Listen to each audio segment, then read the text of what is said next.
Hi folks, if you're a three-finger picker trying to learn Clawhammer or aiming to learn Clawhammer, explicitly knowing the fundamental differences between the two styles can be vitally important to learning and advancing with Clawhammer. Knowing exactly what makes Clawhammer different than three-finger picking can consciously focus your practice, especially when it comes to learning all those new muscle memories that you need to develop. And oftentimes, if these differences are not fully appreciated, they become stumbling blocks that inhibit progress, or in some cases even lead to giving up on playing Clawhammer altogether. And the same can be said in reverse if you're a Clawhammer player trying to learn three-finger picking.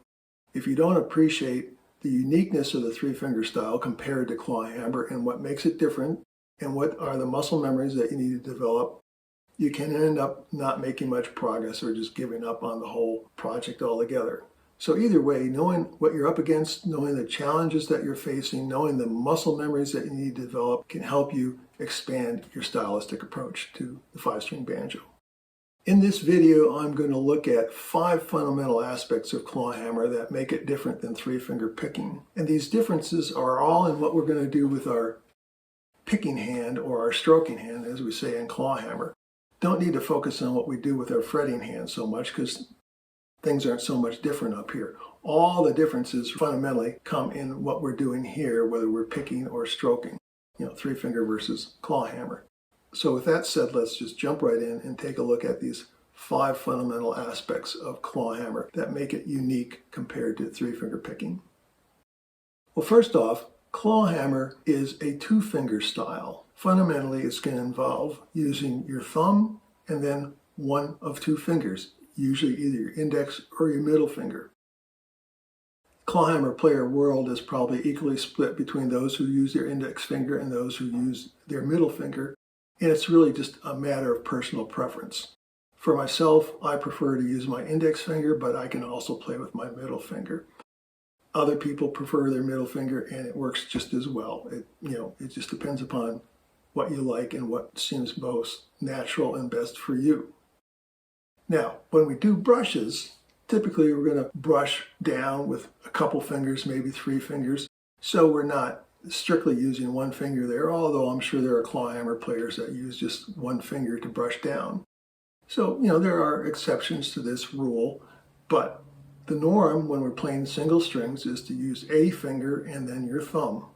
And I'll say there are some Clawhammer players that use both their index and middle finger, so in effect they're three-finger pickers, but they're really the exception to the rule. The vast majority of Clawhammer players use one finger and then their thumb, be it the index finger or the middle finger. So if you're coming from the three-finger picking world and you try Clawhammer as an index player, you're going to have to leave your middle finger out.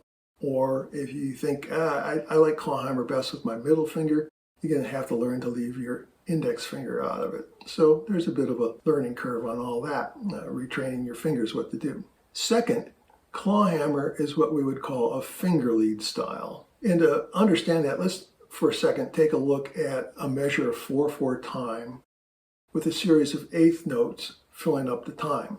So the count here would be 1 and 2 and 3 and 4 and. And what we mean by finger lead here is that your finger is going to play the beats, the 1, 2, 3, and 4, and then your thumb is left to just play the off beats. So finger on the beats, thumb on the off beats. And Clawhammer is pretty locked in with respect to this. We don't vary off that. There's a few exceptions in advanced playing, but at the basic level, Clawhammer really has your finger playing the beats and your thumb playing the off beats, and we really don't vary from that. Now, if you compare that with three-finger picking, people usually think of Scruggs style as being a thumb lead. People usually describe the Ralph Stanley style as being more of an index lead. But neither of those approaches to three-finger are really locked in as to whether your thumb, your index finger, or your middle finger plays beats or off beats. You might kick off a roll with your thumb mostly, like in Scruggs style, or in Stanley style, you might kick off a roll with your index finger. But then after that, all bets are usually off. You might think, well, that makes it much simpler. Yes, it does, but as often said, simple is not always easy, especially if you're coming from a different background. So you're going to have to learn to stick with that pattern of finger on the beats and thumb on the off beats, and that can seem a little bit like foreign territory initially when you're coming from a three-finger picking background. So just keep that in mind. That's going to be part of the muscle memory that you're going to have to build up over time. Thirdly, clawhammer is a downstroking style. And by downstroking, we're referring to which direction the finger goes in when it's playing a string, playing a note. So your finger is stroking down, which means you're going to hit that string with your fingernail, not the flesh of your finger, but your fingernail. So playing with your fingernail is a little bit different as well. Downstroking with your finger is, simple in concept. It's pretty straightforward, but it can be confounding to execute because it's going against everything you've ever learned with respect to finger picking, whether it's guitar or banjo. You're picking up with your fingers, not down. This is quite different and can require some time to get used to that. It's going to be a very common problem to lapse back into picking up with your fingers as you would normally think about finger picking. Getting this downstroking down with your finger can be a little bit challenging at first. And to make that even more confounding, when we hit a string with our thumb, we don't really stroke down. In three-finger picking, we'd hit a string with our thumb, say the fifth string, and our thumb would move down.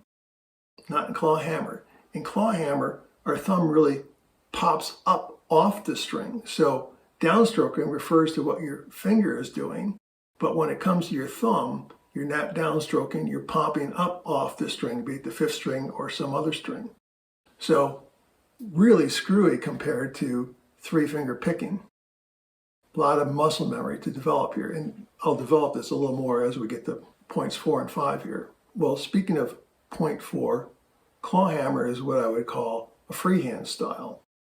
In three-finger picking, our hand is stabilized because we plant a finger or two, either our ring finger or pinky finger or both, on the head, and then our hand stays in place where our thumb and fingers move. Hand is stabilized. It's the fingers and the thumb that are moving. You can move your hand up and down the head towards the neck or towards the bridge, depending upon the tone you want to get, but we don't move your hand in any motion perpendicular to the strings. It's fixed in place relative to the strings, so the fingers are just moving. Totally different in clawhammer. We don't plant our fingers on the head. You want your hand free to move when you're playing clawhammer. I've worked with three-finger pickers, teaching them clawhammer, and there often is this tendency to, once you're playing, suddenly you're planting your fingers on your head, and you're picking with your fingers again, even trying to downstroke, and you got to get away from that. You got to develop this new muscle memory of letting your hand being free to move across the strings. So, huge difference there.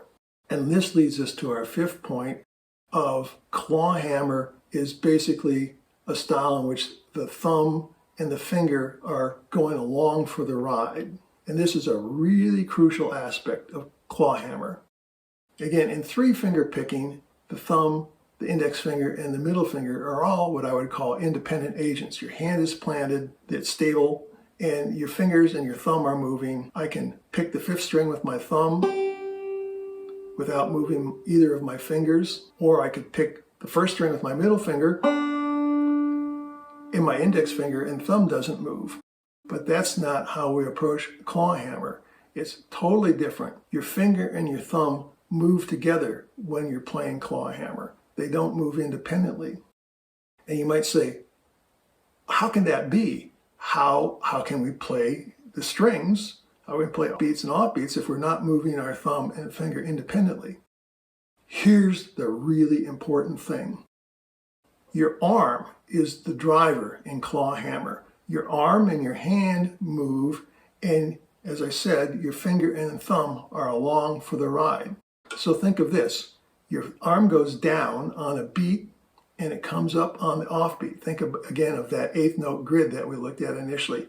Down on the beat, up on the offbeat. Down, up, down, up, down, up.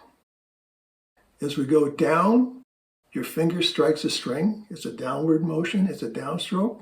As your arm comes up, your thumb is on a string, say the fifth string, and it's going to pop up off that fifth string. Down, up, down, up. I'm not flicking with my finger at all. I'm not picking with my finger. I'm not going down and doing this. I'm not flicking down with my thumb. They pretty much stay in place as my arm moves down and up. So that's what I mean by your finger and your thumb are along for the ride. It's your arm that's driving everything here. And here's the second aspect of that. Your arm acts like a metronome. You don't break this action of down, up, beat, off beat. No matter what, your arm is going down, up, and it's your internal metronome, if you will. This is what helps you keep your timing in rhythm, especially as you start playing faster and going up tempo with your playing. It's that really rhythmic, metronomic motion of your arm that keeps you in good timing, good tempo, and good rhythm. And your finger and your thumb are just going along for the ride, as I said. So let me demonstrate that. I'm just going to mute the strings here, and I'm going to do some down, up with my arm. I'll exaggerate it quite a bit, but keep an eye on my hand, in particular my finger and the thumb. Notice that they're not really moving relative to one another. As I said, they're going along for the ride. So here we go.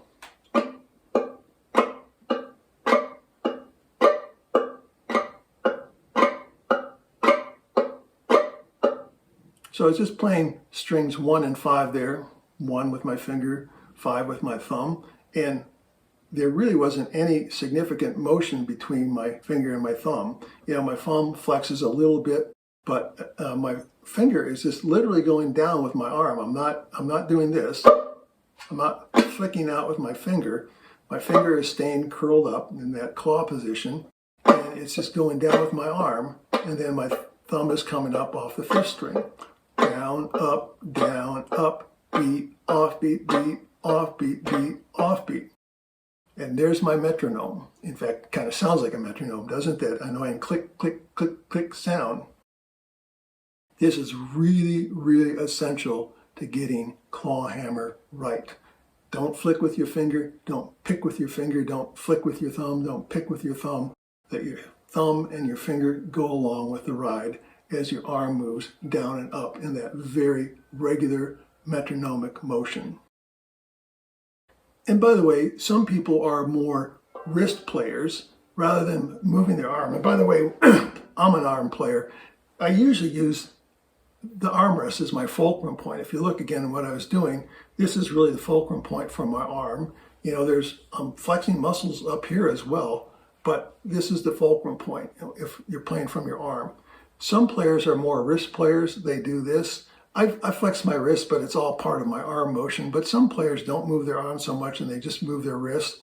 But the principles are all the same here. The finger and the thumb are still going along with the ride as the wrist moves and our hand moves. Okay, we're not flicking, we're not picking with our thumb and our finger. There is some minor motion of the thumb and the finger, but that's not really what gives us the power, what gives us the tone, what gives us the volume. It's really the motion of the arm or the motion from the wrist that controls all that. Your finger and your thumb largely stay in place relative to one another. Now, there is some change. When I'm picking strings 1 and 5, finger and thumb, you know, the gap between my finger and the thumb is like that. But if I was to pick, say, strings 3 and 5, finger and thumb, I need to close that gap play that string. Or if I go down to the 4th string and the 5th string,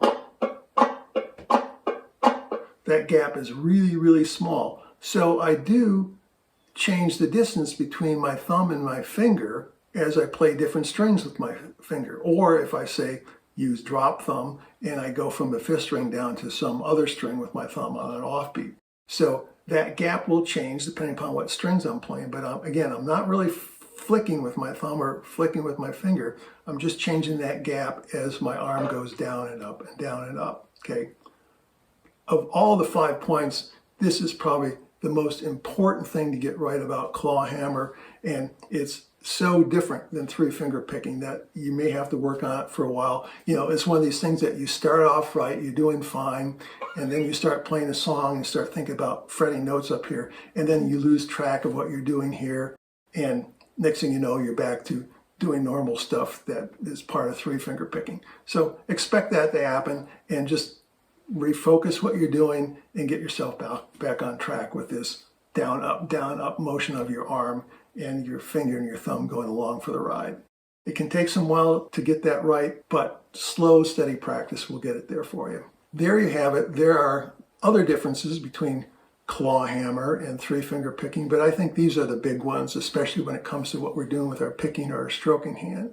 So let me give you this summary mantra that I think, take this, put it on a sticky note, type it into your computer, print it out in 80-point font, put it up on your wall, put it on your computer screen, and keep this in mind as you practice and try to focus your practice and develop the new muscle memories that you need to develop. Clawhammer is a two-finger, finger lead, downstroking style that is driven by the down-up motion of your arm, or in some cases by your wrist.